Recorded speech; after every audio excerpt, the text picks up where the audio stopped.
পরিমাপের যন্ত্রসমূহ।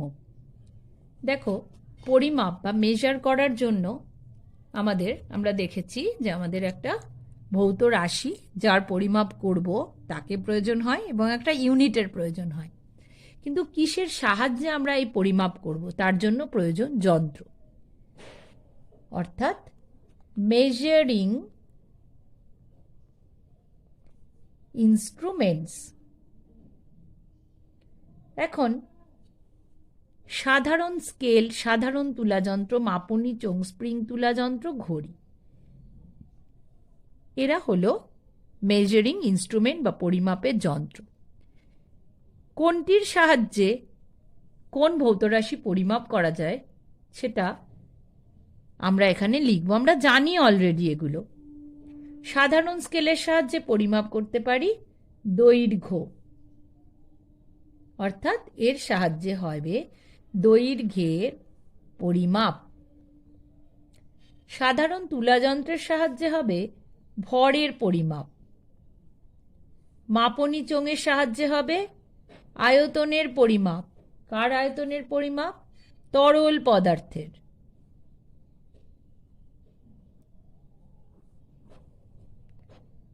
স্প্রিং তুলাযন্ত্রের সাহায্যে হবে ওজনের পরিমাপ।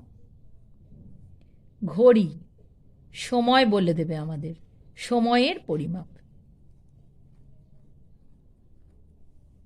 আমরা সাধারণ স্কেলের সাহায্যে দৈর্ঘ্যের পরিমাপ কিভাবে করতে হয় জানি, কিন্তু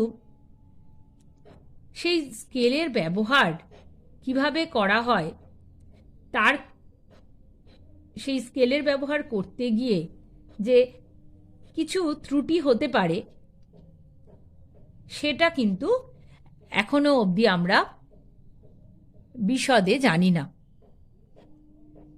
তা আমরা এখন প্রথমে সেটাই ডিসকাস করব যে একটা সাধারণ স্কেলের ব্যবহার করতে গিয়ে আমরা কি কি সীমাবদ্ধতার সম্মুখীন হব বা কি কি ত্রুটি হতে পারে। তাহলে সবার আগে আমরা একটা ছোট্ট স্কেল নিয়ে একটা রেখাংশের দৈর্ঘ্য কিভাবে পরিমাপ করি সেটা দেখব। ধরা যাক এই স্কেলটা, আমার হাতে একটা প্লাস্টিকের স্কেল আছে। স্কেল প্লাস্টিকের হতে পারে, পাতলা কাঠের হতে পারে, ধাতু দিয়ে তৈরি হয়। তবে আমরা যে সাধারণ রৈখিক স্কেলের কথা বলবো সেটা প্রধানত পাতলা কাঠ বা প্লাস্টিক দিয়ে তৈরি। তাহলে আমি ধরো এখানে একটা রেখাংশ অঙ্কন করছি।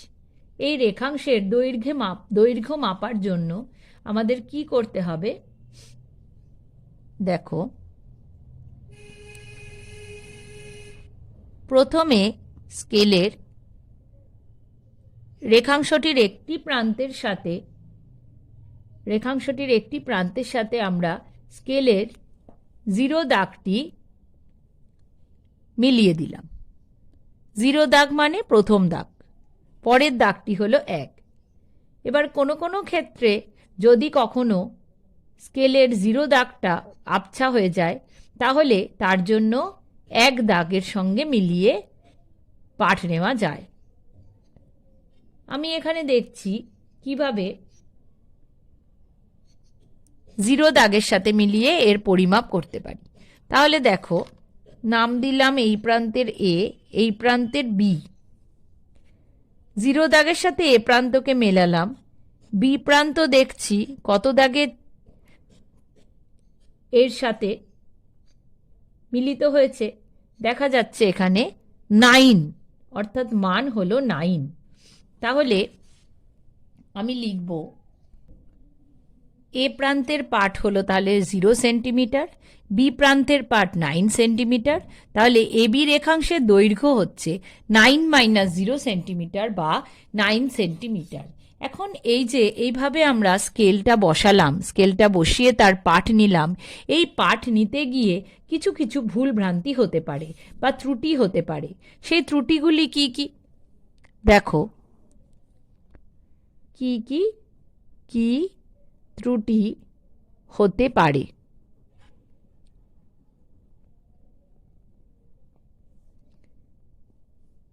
ত্রুটি কি? লম্বন ভ্রম বা প্যারাল্যাক্স এরার। লম্বনভ্রম বা প্যারাল্যাক্স এরার কি? যদি স্কেল দিয়ে পাঠ নেওয়ার সময় চোখকে পাঠবিন্দুর সঙ্গে আমাদের লম্বভাবে রাখতে হয়, অর্থাৎ ঠিক লম্বভাবে রাখতে হয়। যদি আমরা এই অ্যাঙ্গেল থেকে দেখি অথবা এই বিন্দুটাকে বি বিন্দুটাকে এই অ্যাঙ্গেল থেকে দেখি, তাহলে কিন্তু ভুল হবে, পাঠ নিতে ভুল হবে। তাহলে কোন জায়গা থেকে দেখতে হবে? যদি সোজা বি বরাবর আমরা দেখি, অর্থাৎ আমাদের দৃষ্টি পুরো লম্ব বরাবর বি বিন্দুর সঙ্গে পুরোপুরি লম্ব বরাবর হয়, তাহলে আমরা ত্রুটি পাবো না, অর্থাৎ প্রকৃত পাঠ পাবো। কিন্তু যদি কোনো ভাবে কৌণিক অবস্থানে থাকে বা কোণ করে থাকে বি বিন্দুর সঙ্গে, তাহলে কিন্তু আমাদের পাঠে ভুল হয়ে যাবে। তখন এই ভুলকে কি বলা হয়? লম্বন ভুল। আবার অনেক সময় কি হয়, স্কেলে কি হয়, সমানভাবে দাগ কাটা থাকে না, সেজন্য কিন্তু নির্দিষ্ট অংশে কোনো পাঠ নিলে ত্রুটি হতে পারে। তাহলে এই সমস্ত ত্রুটি দূর করার উপায় কি, সেটাও আমরা দেখব। তার আগে দেখে নেব একটা মিটার স্কেল, সেই মিটার স্কেলের সবচেয়ে ছোট মান কত, অর্থাৎ সবচেয়ে ছোট পরিমাপ কতটা করা যায়, বা কোনো যন্ত্রের সাহায্যে সবচেয়ে ছোট পরিমাপ যতটা করা যায় তাকে কি বলে? তো একটা মিটার স্কেলের সাহায্যে সবচেয়ে ছোট ঘরের মান কত? 1 মিলিমিটার। 1 মিলিমিটার 1 মিলিমিটার হলো মিটার স্কেলের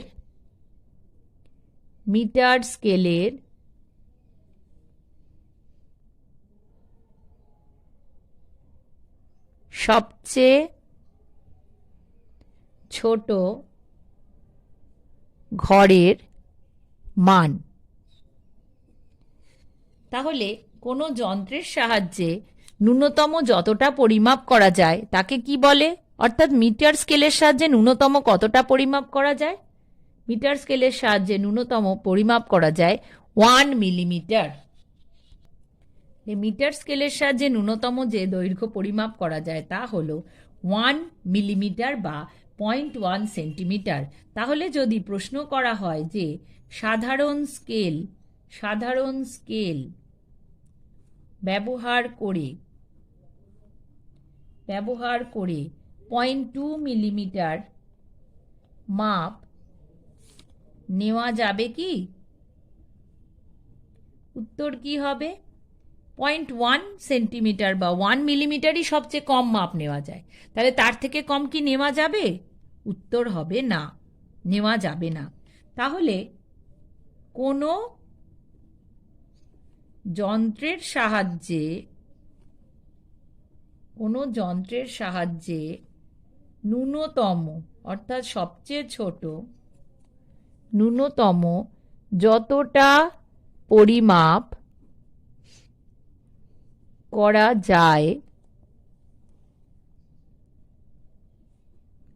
তাকে বলে যন্ত্রটির কি বলে? লিস্ট কাউন্ট বা লঘিষ্ঠ ধ্রুবক বা লিস্ট কাউন্ট। তাহলে মিটার স্কেলের লিস্ট কাউন্ট কত? মিটার স্কেলের লিস্ট কাউন্ট হলো 0.1 সেন্টিমিটার বা 1 মিলিমিটার। এবার আমরা দেখব যে এই স্কেলের সাহায্যে শুধুই কি সরলরেখার দৈর্ঘ্য পরিমাপ করা যায়? না, একটা বক্ররেখার দৈর্ঘ্য পরিমাপ করা যায়। কিভাবে? দেখো, যদি আমরা একটা সুতো নিই তাহলেই কিন্তু এটা সম্ভব। দেখো, একটা সুতোর সাহায্যে কি করা হতে পারে? ধরো একটা কাপ নেওয়া হলো, সেই কাপটার একটা বক্রতল রয়েছে আমরা জানি, একটা সুতো নিয়ে তার বক্রতলকে ঘেরা হলো এবং সেই সুতোটা এবার আমরা হাতে ধরে তার দুই প্রান্তকে যদি একটা রৈখিক স্কেলের ধার বরাবর এরকমভাবে আমরা ধরে তার দুই প্রান্তকে এমনিভাবে ধরা হয়, তাহলে আমরা সেই বক্ররেখা সেই সুতোটার দৈর্ঘ্য আমরা পরিমাপ করতে পারবো এবং সেই সুতোটার দৈর্ঘ্যর মাপের সাহায্যে, স্কেলের সাহায্যে মাপের সাহায্যেই আমরা ওই যে বক্ররেখাটা, অর্থাৎ ওই কাপের তল বরাবর বক্রতল বরাবর যে রেখাটা আঁকতে পেরেছি তার দৈর্ঘ্য কিন্তু আমরা পরিমাপ করতে পারবো। তাহলে একটা বক্ররেখার দৈর্ঘ্য কিন্তু একটা সুতো এবং রৈখিক স্কেলের সাহায্যে আমরা পরিমাপ করতে পারি। একটা সুতো দিয়ে তাকে ঘিরে তার দুই প্রান্তকে শক্ত করে স্কেলের ধার বরাবর যদি আমরা ধরি, দিয়ে তার দৈর্ঘ্য পরিমাপ করি, তাহলেই আমরা বক্ররেখাটির দৈর্ঘ্য পরিমাপ করতে পারবো। XY একটা রেখাংশ নেওয়া হলো, ধরা যাক সেই রেখাংশটির দৈর্ঘ্য স্কেলের সাহায্যে পরিমাপ করতে গিয়ে প্রথমবার যে পাঠ পাওয়া গেল তা হলো 8 সেন্টিমিটার, দ্বিতীয়বার 8.1, তৃতীয়বার 7.9। তাহলে দেখা গেল যে যতটা ত্রুটি হওয়া সম্ভব সেই ত্রুটির মান কত? 0.1 সেন্টিমিটার, অর্থাৎ 8 থেকে 0.1 সেন্টিমিটার বেশি হচ্ছে অথবা কম হচ্ছে। এর গড় পাঠ কত হলো? 8 সেন্টিমিটার। তাহলে সঠিক দৈর্ঘ্য আমরা লিখব কি? 8 প্লাস মাইনাস 0.1 এত সেন্টিমিটার। তাহলে আনুপাতিক ত্রুটি কত হবে? ত্রুটি হচ্ছে কত? 0.1 ডিভাইডেড বাই 8। শতকরা ত্রুটি হবে 0.1 ডিভাইডেড বাই 8 ইন্টু 100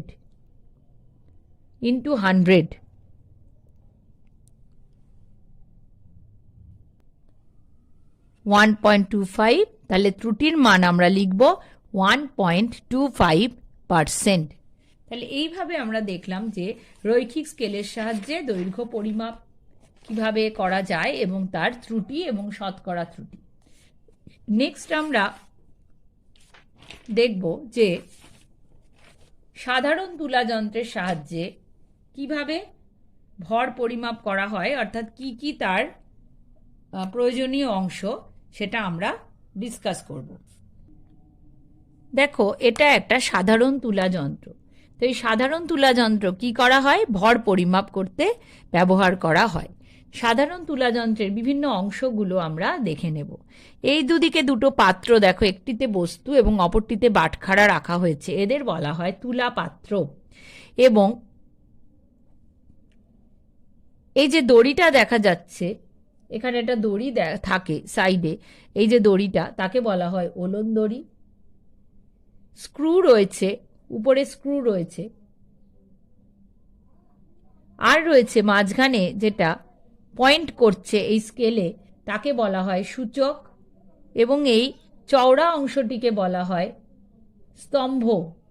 উপরের এই অংশটিকে বলা হয় তুলাদণ্ড, এবং এই যে উপরে যে ছোট্ট ছোট্ট স্ক্রু, তাদের বলা হয় কিন্তু সেই ছোট ছোট, এখানে দেখো ছোট ছোট দুটো স্ক্রু রয়েছে, আর নিচে দেখো L1 আর L2 দুটো স্ক্রু রয়েছে, এদেরকে বলা হয় লেভেলিং স্ক্রু, অর্থাৎ লেভেল করা হয়, অর্থাৎ এই তুলা পাত্র দুটো যাতে একই লেভেলে থাকে তার জন্য তাকে লেভেলিং করা হয়। আর একটা গুরুত্বপূর্ণ জিনিস থাকে যার মধ্যে বাটখারাগুলি থাকে বিভিন্ন মাপের, তাকে বলা হয় ওজন বাক্স। তাকে বলা হয় ওজন বাক্স। তাহলে একদিকে বস্তু রেখে এবং একদিকে বাটখারা রেখে আমরা ভর পরিমাপ করতে পারি। সাধারণ তুলা যন্ত্রে বাম তুলা পাত্রে বস্তু, ডান তুলা পাত্রে বাটখারা থাকে। তাহলে তুলাদণ্ডের অনুভূমিক অবস্থায় বস্তুর ভর তুলাপাত্রে রাখা বাটখারাগুলির মোট ভরের সমান হয়। তাহলে সাধারণ তুলা যন্ত্রে তুলাপাত্রগুলিকে অনুভূমিক অবস্থায় এনে বস্তুর ভরে নির্ণয় করতে হয়। ওজন বাক্সে বাটখারা কেমনভাবে থাকে? ওজন বাক্সে বিভিন্ন ভরের, ওজন বাক্সে আসলে কি কি থাকে সেটা আগে আমরা দেখি। বিভিন্ন ভরের বাটখারা থাকে, চিমটা, রাইডার, বিভিন্ন ভরের প্রমাণ বাটখারা। এবং এই বাটখারাগুলি কীরকমভাবে থাকে? 100, 50, 20, 20, 10, 5, 2, 2, 1 গ্রাম, এরকম এত এত গ্রামের বাটখারা থাকে। আর মিলিগ্রাম যদি ধরি, 500, 200, 200, 100, 50, 20, 20, 10 মিলিগ্রামের বাটখারা থাকে। তার মানে বাটখারাগুলো কীরকম থাকে? 5:2:2:2:1 ভরের বাটখারা থাকে। কেন এইভাবে থাকে? 5:2:2:1 ভরের অনুপাতে থাকে। কেন?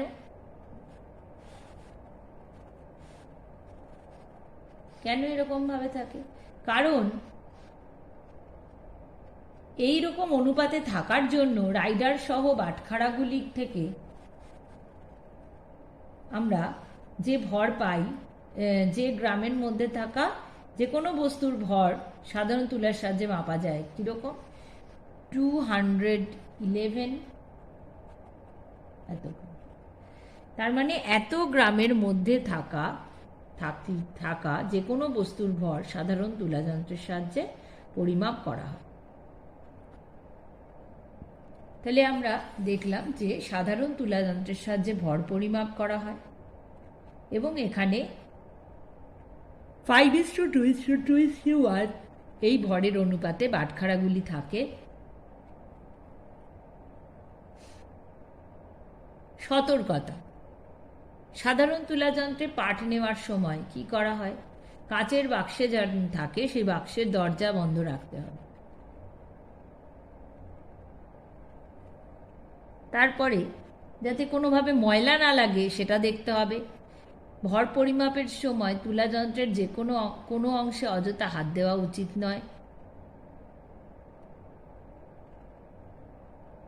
ওজন করার পর বাটখারাগুলিকে ওজন বাক্সে সরিয়ে আনা উচিত। খুব গরম কিংবা খুব ঠান্ডা বস্তুর সংস্পর্শে কিন্তু ঠান্ডা বস্তুর ভর তুলাযন্ত্র দিয়ে মাপা যায় না, ইত্যাদি। এবার আমরা জানব যে একটা ভালো তুলাযন্ত্রের গুণাবলী কি কি।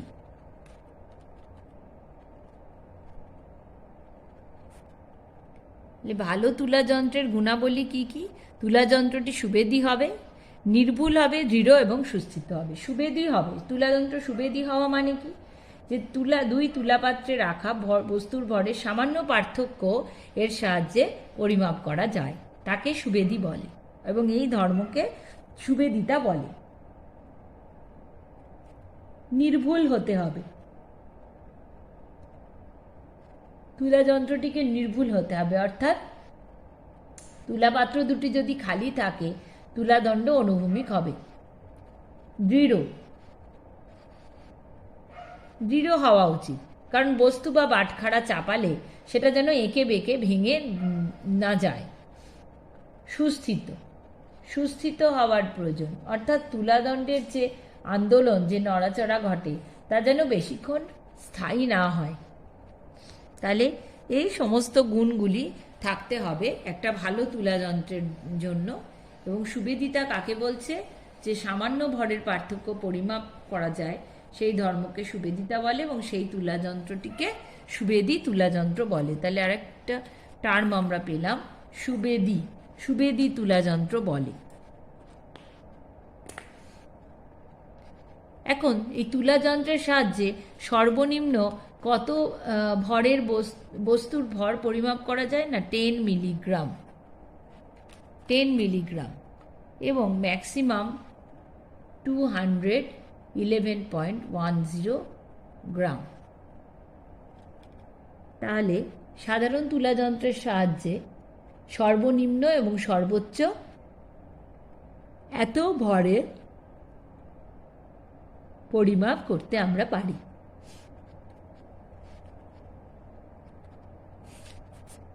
এ তো গেল সাধারণ তুলা যন্ত্র। এছাড়াও আর এক ধরনের তুলা যন্ত্র আমরা জানি, সেটি হলো স্প্রিং তুলা যন্ত্র।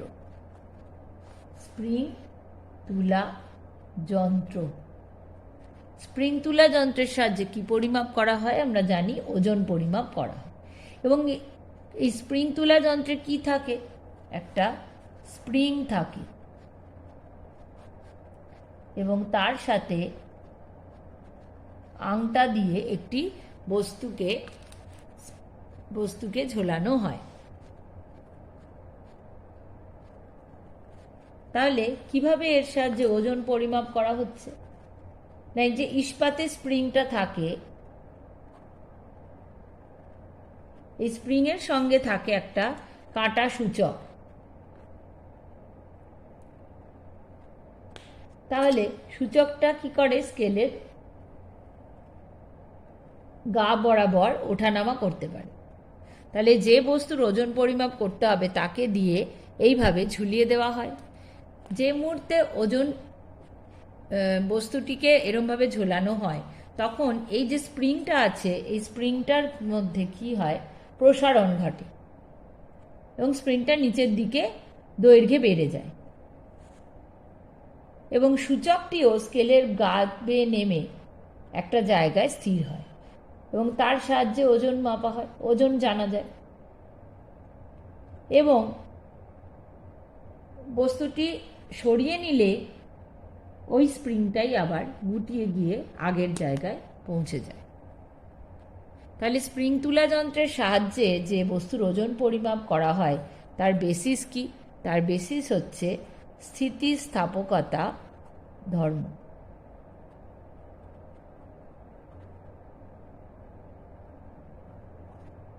স্থিতিস্থাপকতা ধর্ম। তাহলে এই গেল সাধারণ তুলা এবং স্প্রিং তুলার সাহায্যে আমরা কি কি পরিমাপ করি সেটা সংক্ষেপে আমরা ডিসকাস করলাম। নেক্সট আমরা আরও কিছু ইনস্ট্রুমেন্ট যার সাহায্যে মেজারমেন্ট করা হয় সেগুলো ডিসকাস করব। Thank you.